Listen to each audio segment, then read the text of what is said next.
2시간 전에 마감한 트레이더가 생생하게 전하는 글로벌 마켓 리뷰 델타원입니다. 우리 증시는 오전 1시간이 급등으로 역사적 신고가 갱신을 또 했지만 이후 하루 종일 당일이 상승분을 모두 반납했고 해외 시장은 매우 좁은 박스 내에서 하루 종일 움직이다가 장 마감 후에나 움직였습니다. 한편 금은 하루 만에 급 반전해서 5일선을 깨는 마이너스 5% 넘는 대형 하락이 나왔고 비달러 바스켓이 엔화를 중심으로 크게 밀렸습니다. 그동안 투기 수요가 주식시장과 금에 몰려 있었고 채권시장이나 통화시장은 굉장히 조용했었죠. 이제 차익 실현이 시작되는 것일까요? 시장 어떻게 보고 있는지 대응 전략과 함께 이야기합니다. 먼저 아시아 세션 리뷰 시작할게요.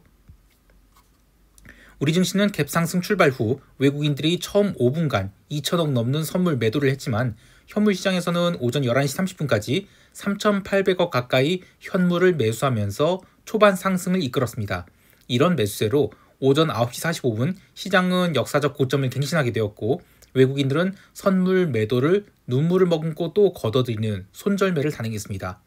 아니 외국인들이 초반에 매도했던 거 어떻게 손절매하는지 알 수 있느냐? 라고 하실 수 있는데요. 오늘이 일중 베이시스 현황과 매수 차익 거래가 유입된 구간을 살펴보면 바로 드러납니다.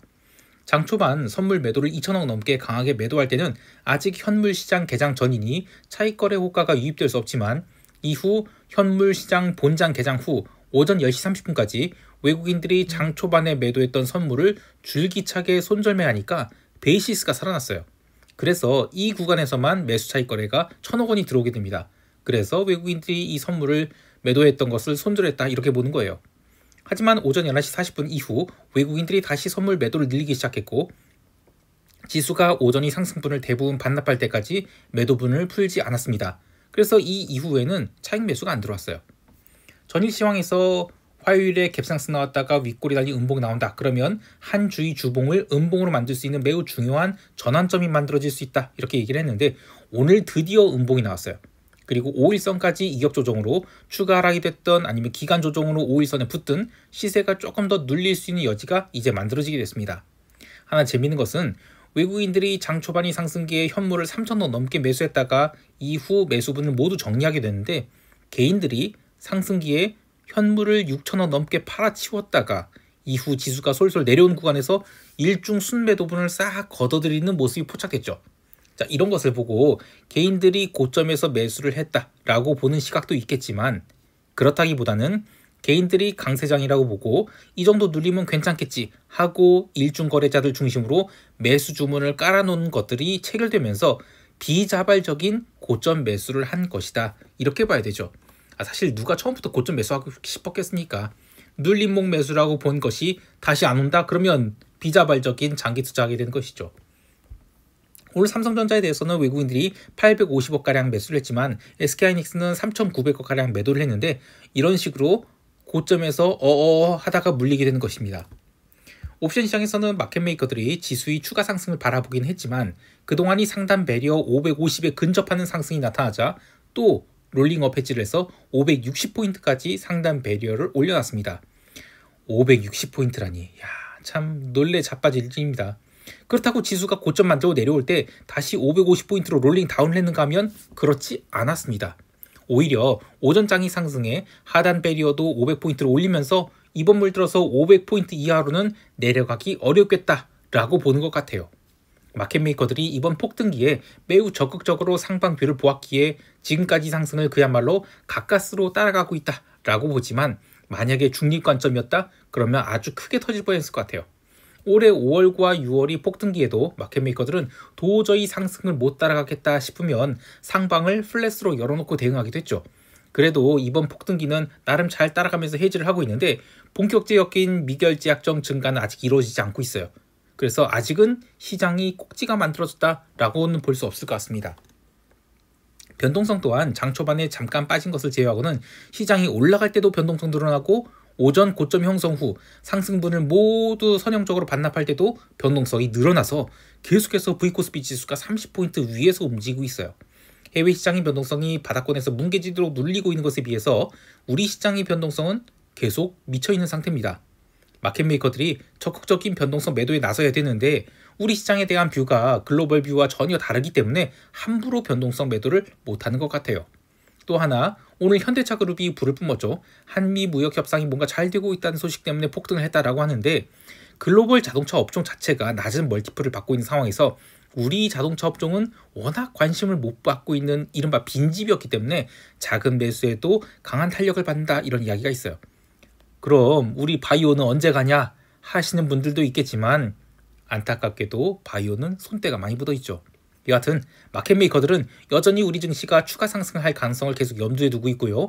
5일선 조정이 나온다 하더라도 장중 진폭이 상당히 크게 나올 것을 생각하고 있어 변동성 매도에는 소극적이다. 이게 핵심이에요. 자, 이제 유럽 세션을 넘어갈게요. 유럽 증시는 아주 좁은 박산에서 움직였고, 미국 세션 들어서는 상승이 나온 듯 했으나 미국 증시 자체가 그닥 강세를 보이지 않는 상황에서 결국 유럽은 살짝 눌리고 말았습니다. 워낙 좁은 박산에서 움직였는데다가 거래량도 부족해서 이게 의미 있는 움직임이었다라고 할 수는 없지만, 변동성은 생각보다 얼마 안 빠졌어요. 월요일에 과하게 변동성을 눌렀던 것도 있는데, 강세를 보였던 업종을 보면 의외로 스텔란티스 같은 종목들이 강하게 반등했습니다. 자동차 업종 중 럭셔리가 아닌 대중차 브랜드가 강하게 반등한 것은 실제로 실적 이슈가 있어서라기보다는 시장이 안정을 찾기 시작한다라는 분위기가 형성된다. 그러면 올해 내내 숏이 강하게 쌓였던 종목이나 업종들에서 숏 커버가 시작되는 것이다. 이런 신호로 해석할 수 있겠어요. 지수 자체는 단기 급등에 따라 눌림이 나왔지만 시장이 더 이상 빠지지 않는다라는 분위기가 형성된다면 연말로 갈수록 매수세가 급하게 들어올 수 있겠다라는 생각이 들어요. 또 하나, 유럽 증시 잘 보는 분들이 없긴 하겠지만 최근 유럽 증시 상승을 이끌고 있는 것은 프랑스 세아스 40 지수, 여기에 대한 숏이 커버되는 것이다, 이렇게 얘기해요. 올해의 트레이딩 아이디어 중 프랑스 정국 불안 또는 프랑스의 재정적 심화 이슈로 이탈리아 지수는 롱하고 프랑스 지수를 숏하는 전략이 있었는데, 이 포지션이 거치는 것이죠. 즉 아직은 시장이 강세장 고고 그런 흐름은 아니지만 포지션을 정리한 단계에 들어간 것이다. 그러면 유럽 증시 전체의 상승 탄력은 줄어들 수 있겠다. 하지만 급락도 없다. 이렇게 볼 수 있겠어요. 그런데 그런 것에 비하면 지금 변동성 지수는 굉장히 과하게 높은 것이죠. 채권 시장은 오늘도 조용했습니다. 물론 단기물, 장기물 할 것 없이 지금 조용히 꾸역꾸역 올라오고 있는 것은 맞지만 의미 있는 채권 강세, 폭등 이런 거는 안 나타나고 있어요. 별다른 경제 지표 발표가 없는 상황에서 주 후반이 지표 발표까지는 조금 더 상승세를 이어갈 것으로 보고 있는데요. 채권 변동성 지수인 무브 인덱스도 77.18포인트로 전일비 약간 눌리긴 했지만 이거 그냥 별거 없었다라고 봐도 됩니다. 반면 통화시장에서는 엔화가 뒤늦게 강하게 눌렸어요. 근데 재미있는 것은 이 니케이 지수가 고점을 찍고 밀리는데도 엔화가 함께 눌렸다는 거예요. 다카이치 트레이딩 관련 청산 물량이다 라고 볼 수도 있겠지만 비달러 바스켓이 함께 눌리면서 엔화도 같이 눌렸다라고 보는데요. 달러 인덱스 100을 놓고 아직은 방향성을 잡지 못한 상황에서 지난주 이후 비달러가 계속 눌리고 있는 것에 엔화도 영향을 다시 받기 시작한 것이다, 이렇게 보고 있어요. 그러니까 지난주에 다카이치 총리가 안 될 수 있다 이런 노이즈가 잠깐 있었죠. 그래서 엔화만 고개를 딱 들었어요. 그때 유로화는 고개를 못 들었거든요. 근데 엔화만 고개를 들은 것이 좋은 엔화 매도의 찬스였다. 그래서 이제는 그냥 비달러 바스켓과 연동된 움직임으로 돌아갔다, 이렇게 보고 있습니다. 상품 시장에서는 골드가 아시아 세션 시작과 함께 강력한 차익 실현성 매도가 쏟아지면서 눌리기 시작했고, 유럽 세션 들어서도 매도가 나오면서 유럽 점심시간까지 눌린 것이 이미 전일의 양봉을 모두 감싼 상태가 되었습니다. 이렇게 되면 작은 트리거에도 시장에 투매가 나올 수 있는 조건이 형성되는 것인데요. 미국 세션 시작 1시간 전부터 4,250달러가 깨지면서 투매가 시작됐고요. 미국 세션 개장 후에는 사실상 스트레이트 눌림이 나오면서 4,095달러까지 투매가 나오게 됩니다. 이후 유럽 마감 때까지 반등이 좀 나온 듯 했는데 의미 있는 반등에는 실패했고요. 장 마감까지 박스를 그리면서 5이평을 깬 장대 음봉으로 마감하게 됩니다. 금 가격이 급락에 대해서는 이른바 디베이스멘트 트레이딩이 헛소리다, 이런 일부의 주장이 부각된 것도 그렇지만 사실은 그냥 상해 거래소 개장 후에 대량의 매도 물량이 쏟아지기 시작한 것, 요게 직접적인 하락의 원인이다, 이렇게 보고 있어요. 그동안 아시아와 유럽 투자자들에 의해서 상승이 주도되었다는 것을 생각하면 아시아 세션에서의 급락은 굉장히 의미 있는 하락이라고 볼 수 있는데요. 하지만 이번 하락이 상승 속도의 조절일 뿐 진정한 하락으로 전환되었다고 보지 않는 투자자들이 더 많아요. 이것을 확인할 수 있는 방법은 매월 마지막 주에 포트폴리오 매니저들이 금 비중 편입을 위한 기계적 매수를 집행하는지를 보면 된다라고 하는데요. 올해 자산 배분의 핵심 어젠다 중 하나가 골드를 편입하는 것인데 문제는 이게 골드가 상품이기 때문에 편입 비용이 들어요. 그래서 어떻게 하면 낮은 비용으로 시장에 충격을 주지 않고 골드를 편입할 것인가, 이게 고민거리입니다. 보유채권이 일부라도 금으로 편입하게 되는 거대한 변화가 발생한다면 그러지 않아도 아시아의 투기 수요로 인해서 금 가격이 폭등한 것에 불을 붙이게 되기 때문에 굉장히 고민이 많죠. 그래서 대부분의 투자자들은 어제의 조정을 굉장히 건강한 매수 찬스로 보고 있는 것 같아요. 기름은 미국이 전략 비축유를 100만 배럴 구매하겠다는 소식에 간신히 상승했지만 여전히 의미 있는 상승에는 실패했어요. 유가의 상승을 틀어막고 있는 또 다른 뉴스는 이른바 플로팅 스토리지 전략, 즉 유가가 충분히 떨어졌다라고 보고 낡은 유조선을 빌려서 원유를 저장해 뒀다가 유가가 상승하면 판매하는 전략이 급증하고 있다는 것인데, 이게 올해 2분기부터 살짝 올라오기 시작하더니 3분기 들어서 급증했다는 거예요. 코로나 이후 가장 높은 수치라고 하는데요. 코로나 때야 이제 유가가 40달러 깨고 하니까 그럴 수 있다 하지만 지금은 텍사스 기름 기준 60달러 이상에서 상당량의 저장이 이루어졌기 때문에 이제 60달러를 깬 마당에 쉽게 위로 돌리기 어려울 것이다, 이런 이야기가 있어요. 즉 텍사스 기름 기준 60달러는 어마어마한 저항선이 된 것입니다. 자, 이제 미국 세션 넘어갈게요. 미국 지수 선물은 매우 지루한 박스를 보였습니다. 아니, 이런 정체가 가능한 것일까 싶을 정도로 아주 좁은 박스 내에서 움직였는데요. 이런 움직임을 보인다면 변동성 선물이 죽어줘야 되지만 전혀 죽지 않았어요. 오히려 본장 개장 후 15분간은 변동성이 상승하기도 했는데요. 실질 변동성이 12포인트도 되지 않은 것을 감안한다면 변동성 상승은 좀 오버액션이 아니었나 싶기도 해요. 하지만 개별 종목에서는 또다시 힘이 빠지는 모습이 포착되는데요. 장중에 구글이 초반에 4.8% 넘게 빠지는 등 개별제로 치고는 좀 반응이 과하게 나타났죠. 또 전일 윗골이 만들고 음봉으로 마감한 마이크론이 이틀 연속 솔솔 밀리는 모습을 보였는데요.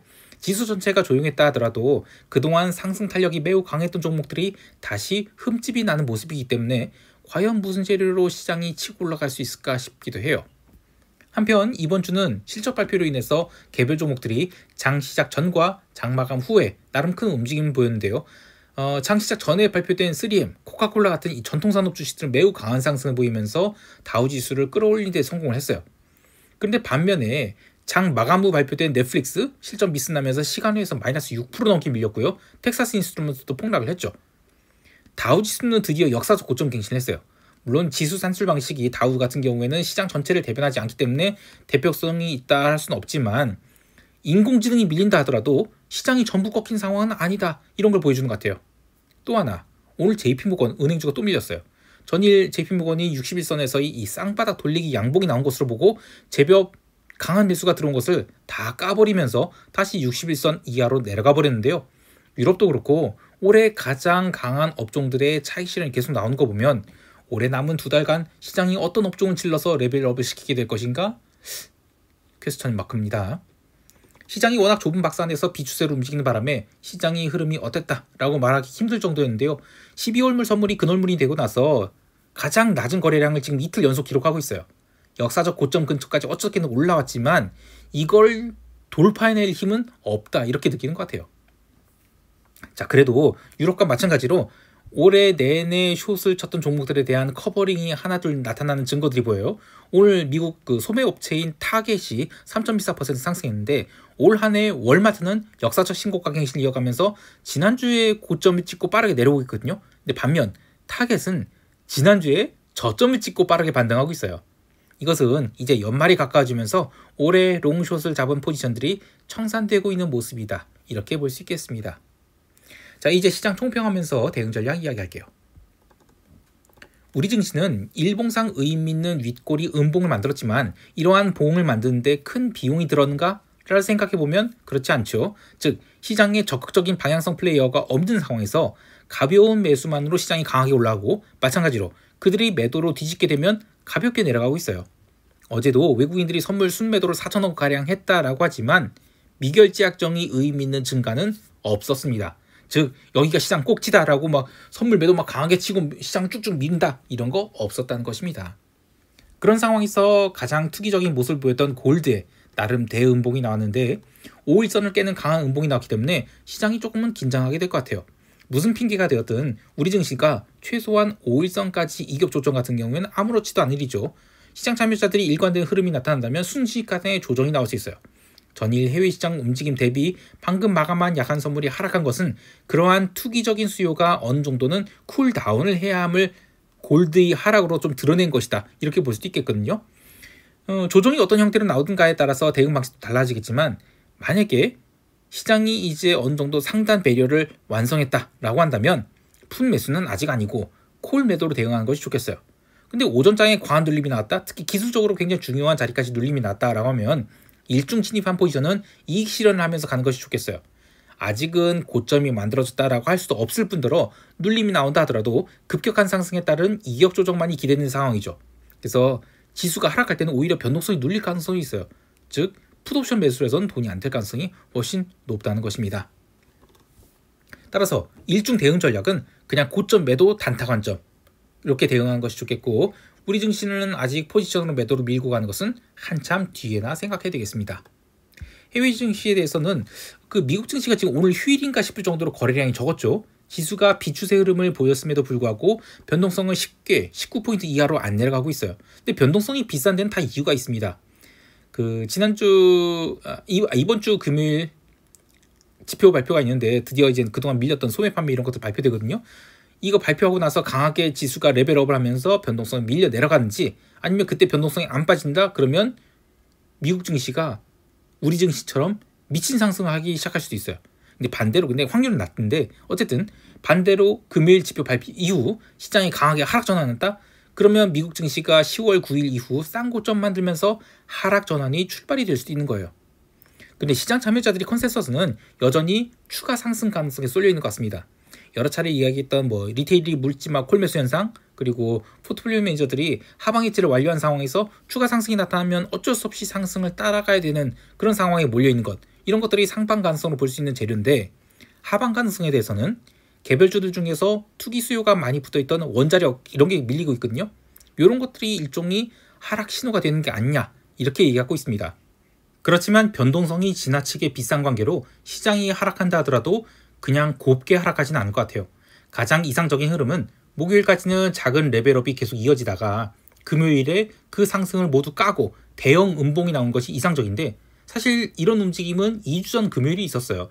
그리고 그때는 변동성이 워낙 말라 비틀어져 있었기 때문에 대형 음봉이 나올 수 있었지만, 이번에는 변동성 선물이 실질 변동성 대비 비싼 상황이에요. 그래서 오히려 강한 레벨업이 나오지도 않을까 싶습니다. 지금 이 시장 흐름에 대해서 대형 IB들에서는 이 자산군별 상관관계가 완전히 깨져서 이례적인 모습을 보이고 있다 이러면서 설명이 불가능합니다 이렇게 얘기하고 있는데요. 사실 저도 마찬가지예요. 시장은 레벨업이 가능성을 비추고 있지만 어떤 것이 트리거가 돼서 시장을 당기게 될지는 전혀 모르겠어요. 따라서 특정 방향성을 염두에 두고 매매를 하기보다는 시장 노출도를 계속 줄여가면서 그래 그냥 올해 장사는 이 정도로 마무리한다 라는 생각을 하는 것이 좋을 것 같아요. 골드에 대해서도 마찬가지입니다. 어제 대형 음봉이 나왔다라고 하지만 아직 시장이 고점을 쳤다라고 보지 않고 있는데요. 골드가 무려 6%가량 가까이 하락했지만 골드 변동성 지수인 GVG 인덱스는 여전히 29.82포인트로 매우 높은 수준을 기록하고 있어요.